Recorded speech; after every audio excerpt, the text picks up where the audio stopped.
हो, सत्संग हो, जागरण हो, कीर्तन हो।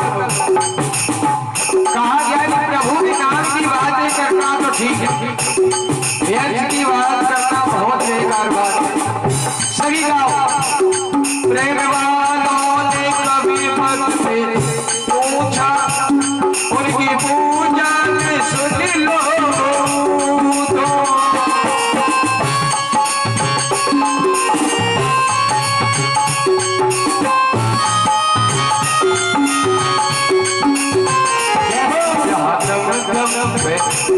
होती है पूजा, सब होती है पूजा, सर झुकाने के बाद नहीं है, तो बात है।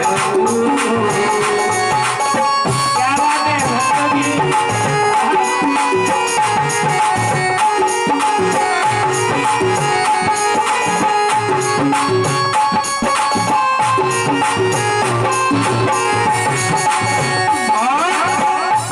जो असली में है मस्ती में डूबे, उन्हें परवाह क्या जिंदगी की।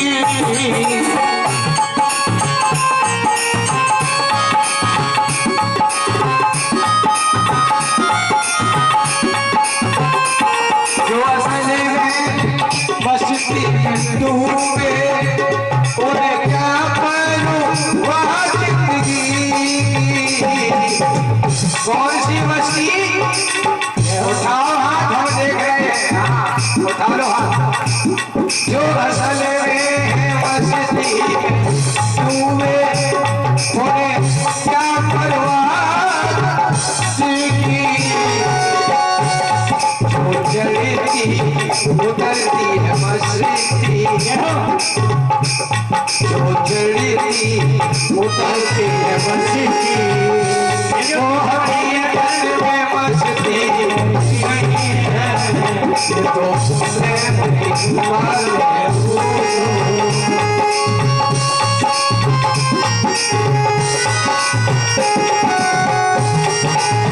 सीधे हाथ करके क्या बात है।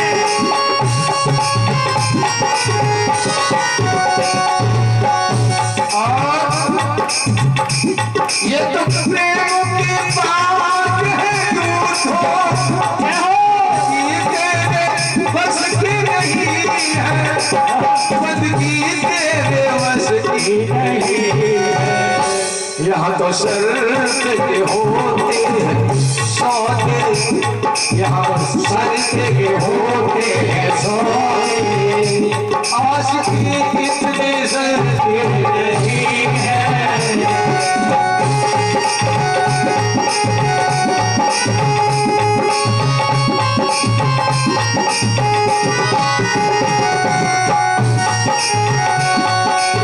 लिखने वालों ने बड़ी सुंदर बात लिख दी है। एक बार दोनों हाथ उठाओ जब भी बताऊंगा क्या बात है। बड़ी सुंदर बात। जिनके नजरों में है श्याम प्यारे, वो तो रहते हैं जग से प्यारे, वो तो रहते हैं जग से प्यारे, वो तो रहते हैं जग से प्यारे। जिनकी नजरों में है श्याम प्यारे, पता नहीं है कि हमें कभी पता नहीं है। एक बार उठाओ जिनकी नजर में श्याम समाया हुआ है, उठा लो दोनों हाथ एकदम सीधे बिल्कुल, और यही कहना है। जिनकी नजरों में है श्याम प्यारे, वो तो रहते हैं जग से प्यारे, वो तो रहते हैं जग से प्यारे, वो तो रहते हैं जग से प्यारे। जिनकी नजरों में वो हन समाया, जिनकी नजरों में वो हन समाया, एक बार हाथ उठा कर दिखाओ सबके में। पीछे वाले तो ऐसे बैठे के नजरों में वो हन समाया, वो नजर फिर तरसती बात है पत्नी तेरे बस की नहीं है, यहाँ सजते होते हैं सौदे, यहाँ सजते होते हैं सौदे, आशिकी इतनी सजती नहीं है, ये तो प्रेम की बात है ये तो प्रेम की बात है ये तो प्रेम की बात है पत्नी तेरे बस की नहीं है, ये तो प्रेम की बात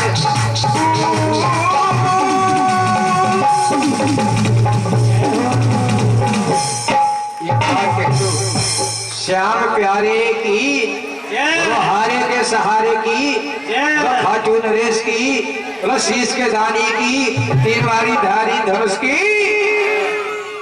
क्या बात, बड़े सुंदर भक्त है महाराज।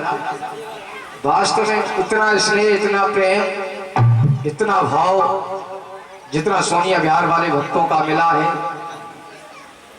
जी नहीं करता कि यहाँ से चला जाऊं, लेकिन जाना पड़ेगा। मैं तो सोच रहा हूँ कि 15-20 दिन ऐसी कथा और कहता रहूं। हाँ, चाय भी मिल रही है बड़ी सुंदर सुंदर। हमारे मथुरा में दूध ही ना है, सब चलो जावे डेरियन पे। प्रेम से कह दो गोविंद भगवान की, भाई सूखे हैं थोड़े मोटे है जाएंगे तो ठीक रहेगा। प्रेम से कह दो गोविंद भगवान की, एक बार और कह दो जय जय श्री। हाँ, बड़े सुंदर भक्त। चाय प्या के मोटे कर देंगे तो मैं चिंता मत करो, हम तो चाय से ही है जाएंगे। एक बार और कह दो प्रेम से, बोलो गोविंद भगवान की।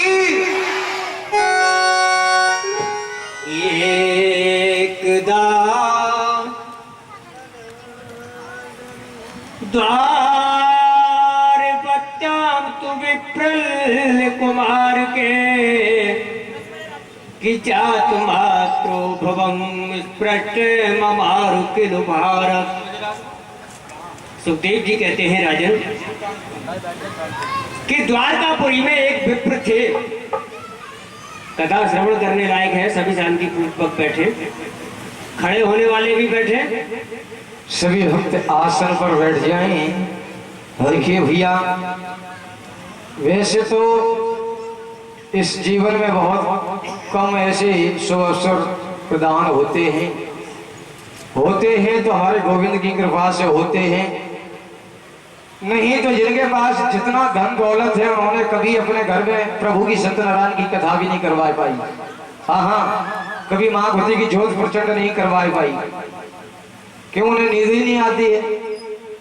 दौलत इतनी हो गई है, डर लगा रहता है कोई गोली ना मार दे, अपहरण ना कर ले हैं। और गिनती करते करते नोट पागल हो जाते, फिर गोली खा के नींद आती फिर भी नहीं आती। तो ये किसकी कृपा है? गोविंद की, है कि नहीं है? बगैर पैसे के हैं, नाम अति मीठा है, कोई गा के देख ले और आ जाते हैं मेरे राम कोई बुलाकर। बताओ, भगवान भाव को भूपो है। अब उन्हें तो फुर्सत ही नहीं है, गड्डियों में लगे हैं। और हम लोग देखो दिन रात पुकार रहे तो बड़े सौभाग्य है ना। एक बार कह दो भक्त और भगवान की। द्वारकापुरी में एक बार एक ब्राह्मण देव के यहाँ पुत्र हुआ, एक बच्चा हुआ, और वह बच्चा जैसे ही गर्भ से जमीन पर आया, जमीन का स्पर्श होते ही मृत्यु हो गई बच्चे की।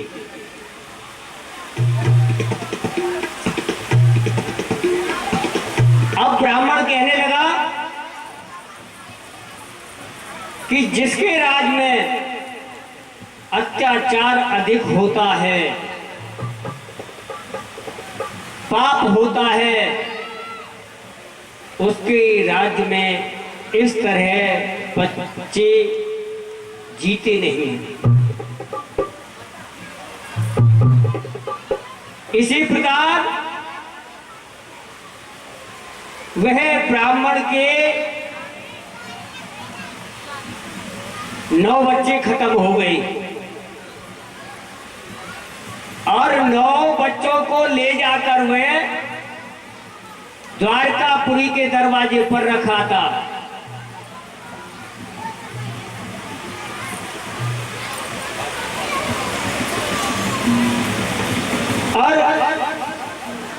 भगवान कृष्ण देखते के देखते रह जाते। वहां उस समय अर्जुन भी थे।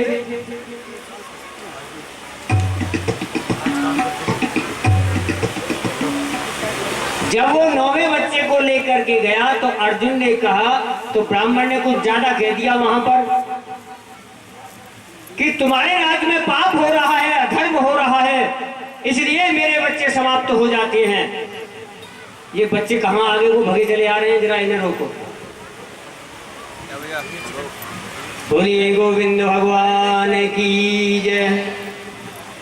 राधे राधे।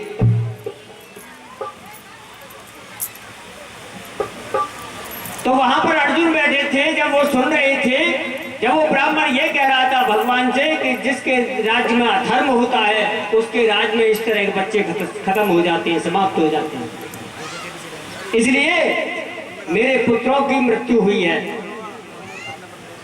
राजदोष की वजह से। अर्जुन तुरंत खड़े हो गए। अर्जुन ने कहा कि तुमने मेरा धनुष देखा है? मैंने दुनिया को जीता है इस धनुष से। अब कि मैं देखता हूं कि तुम्हारा पुत्र कैसे मर जाता है। ब्राह्मण ने कहा ठीक है, आइए।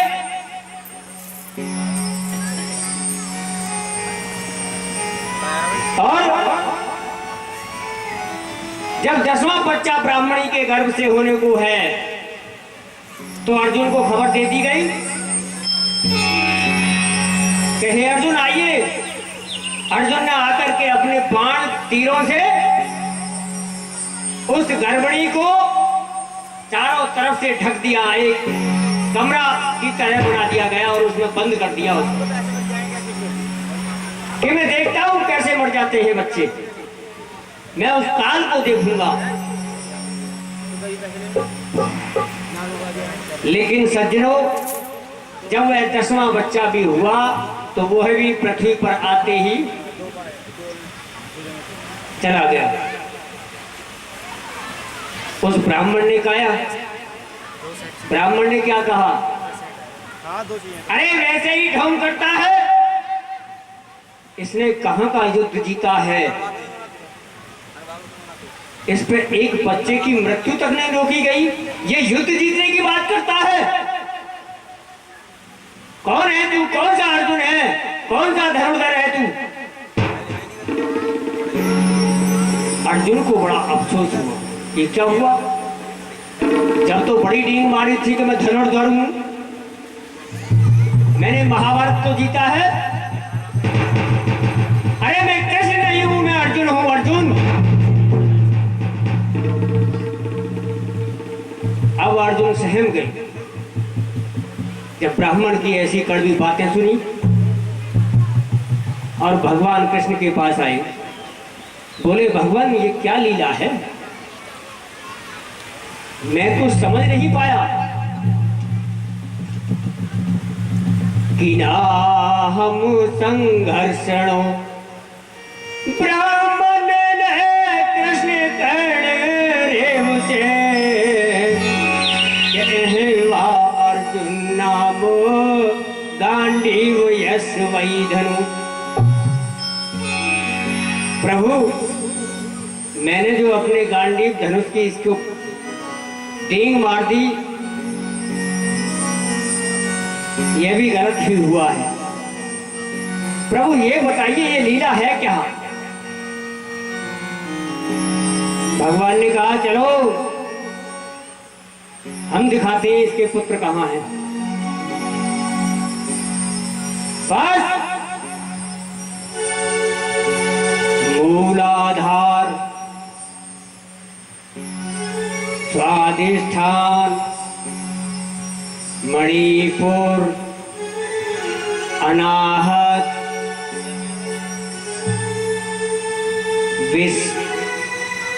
विशुद्धि और पहुंच गए जहां पर भूमा पुरुष रहता है, जहां परम पिता परमात्मा रहता है शिशुमार चक्र पर। वैसे तो ये योगिक विद्या है भागवत जी में,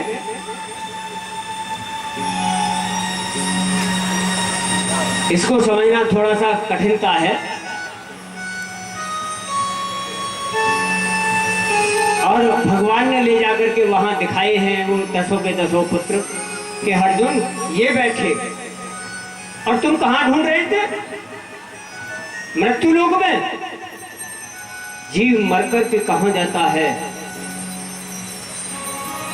जब भगवान कृष्ण और अर्जुन दोनों वहां पहुंचे हैं तो भूमा पुरुष खड़े हो गए। भगवान को हाथ जोड़ करके सिंहासन पर बिठाया है, कहा प्रभु मैंने इसलिए इन बच्चों को बुलाया है कि आपका समय मृत्यु लोक में जो लीला करने का था वो समाप्त हो चुका है। मुझे पता था कि लीलाधर लीला में रम गए हैं, इसलिए मैंने समय से आपको सूचित किया है। हे प्रभु आइए इन ब्राह्मण के बच्चों को 10 को आप ले जाइए। उन 10 पुत्रों को ले जाकर के ब्राह्मण को दिया है भगवान ने, और धीरे धीरे भगवान जाने की भी तैयारी करते हैं, लेकिन अभी नहीं, वो कथा बात की है। तो ऐसे प्रभु बांके बिहारी क्या नहीं कर सकते? सुखदेव जी कहते हैं पृथ्वी के धूल कण गिने जा सकते हैं, लेकिन भगवान की लीला गिनी नहीं जा सकती। हर समय ईश्वर का प्रकट होना है, और ये सब संपूर्ण संसार ईश्वर का स्वरूप ही है। किसी राम में अरे सब जग जानी, करहूं प्रणाम जोर जुग पानी, करहूं प्रणाम जोर जुग पानी। भगवान ने गीता का जो 11वां अध्याय है उसका डेली पाठ कर लीजिए, भगवान के स्वरूप का ज्ञान हो जाएगा। ये जो जितना भी दृश्य मात्र है, वृक्ष, पशु, पक्षी, नदी, नाले, जितने भी जीव हैं, ये सब ईश्वर के शरीर के अंतर्गत हैं। ग्रह, नक्षत्र, ब्रह्मांड जितने भी हैं सब। आगे कथा ऐसी ही आती है कुछ। एक बार राजा जनक निमि के यहाँ, राजा जनक का दूसरा नाम निमि भी है,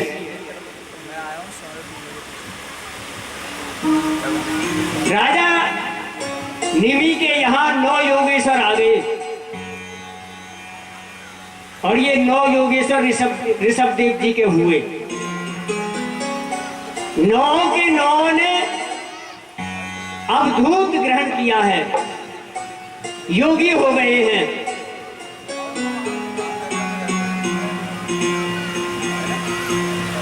तो राजा निमि ने इनको आदर सहित बिठाया है और इनसे प्रश्न किए हैं राजा निमि ने।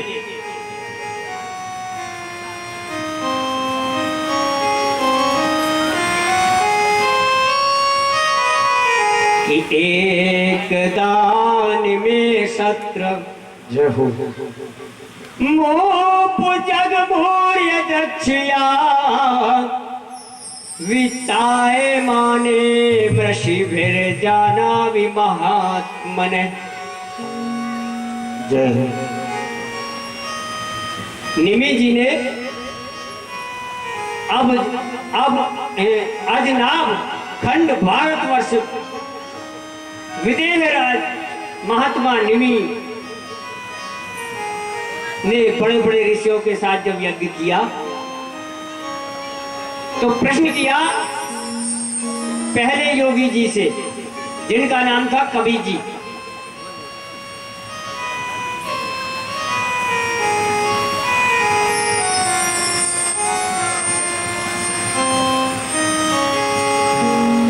कि प्रभु ये संसार है क्या?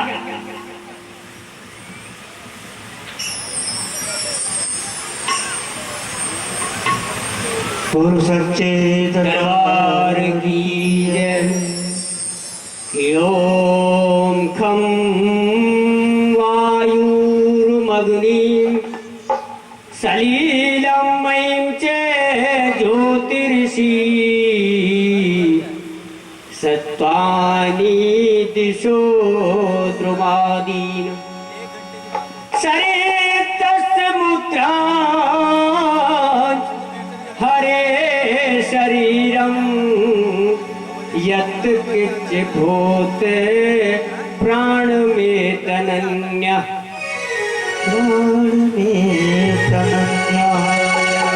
कबीर जी ने कहा, हे राजा निमि, कि ये आकाश, वायु, अग्नि, जल, पृथ्वी, ग्रह, नक्षत्र और जितने भी प्राणी हैं और जितनी भी दिशाएं हैं, वृक्ष हैं, वनस्पति है, नदी है, समुद्र है, सबके सब ये भगवान के शरीर के अंतर्गत आते हैं। सभी रूपों में भगवान प्रकट है और जो ऐसा समझकर इनको प्रणाम करता है वह प्रभु को जानता है, वह प्रभु को जानने वाला है। ऐसा कवि योगेश्वर जी ने कहा है। राजा निमि का दूसरा प्रश्न दूसरे योगेश्वर से हुआ कि प्रभु भक्त के लक्षण बताइए, भक्त कैसा होना चाहिए? कि त्रिभुवन विवहेते विकुंठ स्मृत्य रजत में सुरादिवे मृग्यात निचलत भगत पदारो बिंदवान विश्वारगमी। सुखदेव जी कहते हैं, राजन,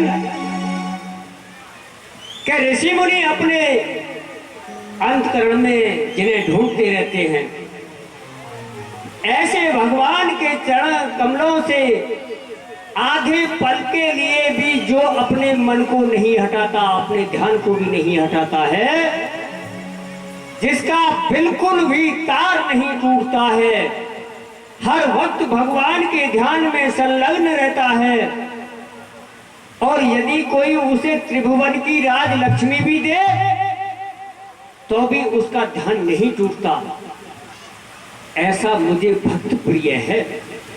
बोलो जय श्री राधे श्याम। चौथे योगेश्वर से निमि जी ने फिर प्रश्न कर दिया कि प्रभु माया का स्वरूप क्या है, यह बतलाइए। तो अंतरिक्ष जी ने जवाब दिया कि एवोर भूतानि भूतात्मा महाभूतेर महाभुजे। भैया चावल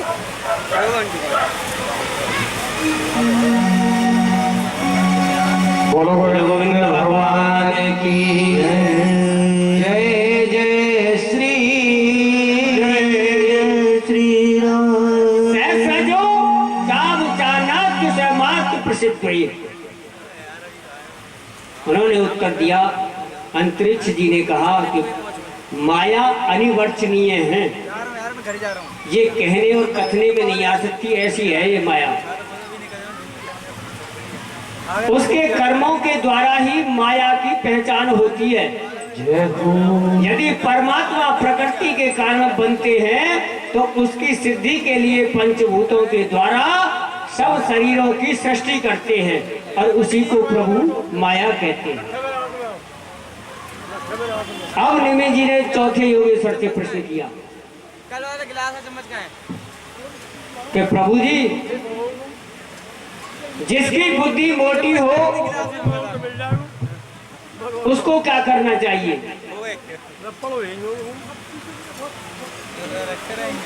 तो प्रबुद्ध जी ने कहा कि तस्माद गुरुं प्रपद्येत जिज्ञासु श्रेय उत्तमं शब्दे परे च निष्णातं ब्रह्म कृष्णमाश्रयम्। प्रद्युम्न जी ने जवाब दिया कि जो व्यक्ति यह समझ कर सारा संसार नाशवान है और मरने के बाद जाऊंगा फिर जन्म लूंगा फिर नाशवान में ही आना पड़ेगा, इसलिए सब तरह से ही नाशवान है। कि अरे मन मुसाफिर निकलना पड़ेगा। बाजी समय हो कि अरे मन मुसाफिर निकलना पड़ेगा। ये किराए का घर खाली करना पड़ेगा। निकलना पड़ेगा। अरे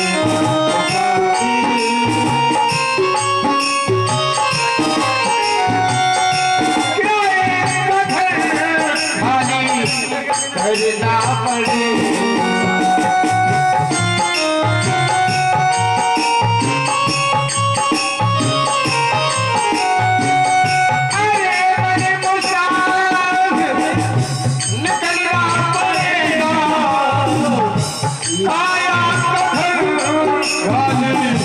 करना पड़ेगा। जैसा किया है वैसा भरना पड़ेगा। जैसा किया है वैसा भरना पड़ेगा। किराए का घर खाली करना पड़ेगा।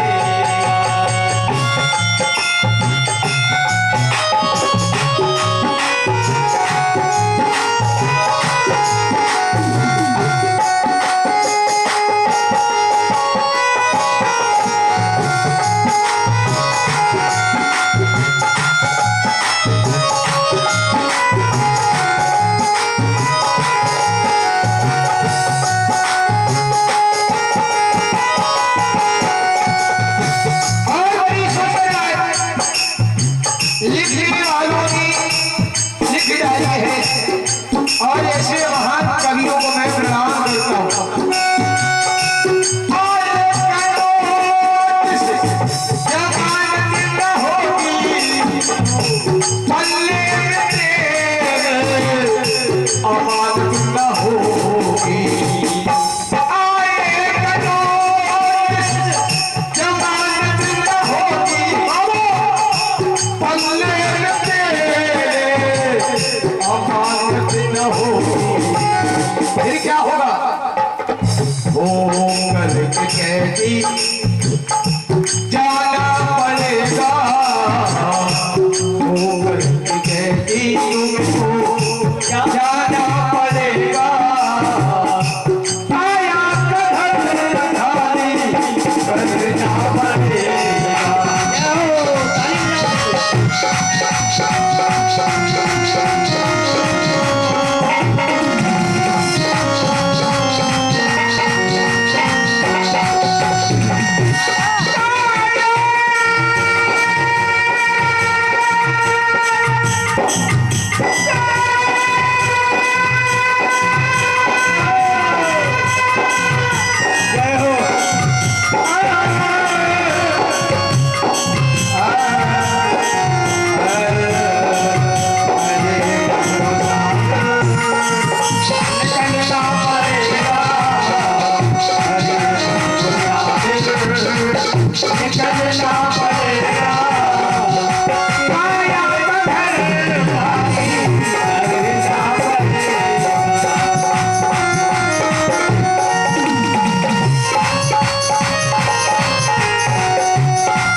मुसाफिर